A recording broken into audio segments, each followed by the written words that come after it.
දිහා බලන්න ඕන. ඒ අපිට කතා කරගෙන තමයි මේ වැඩේ අපි කරන්න ඕන. හරි?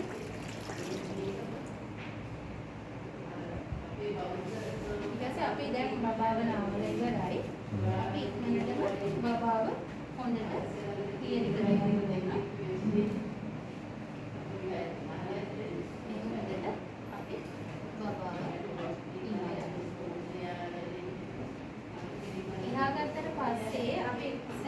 මොකද කරන්න ඕන?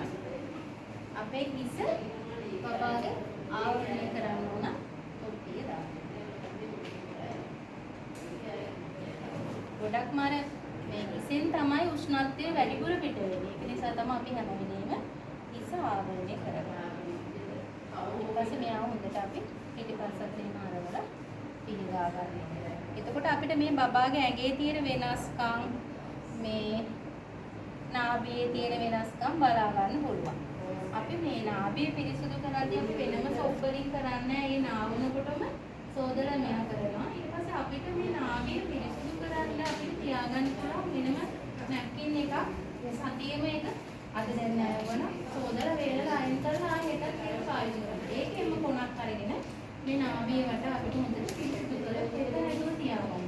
අපි කියන්නේ නාභිය මොනවද දාන්නේ හොඳට තෙත නැතුව තියාගන්න.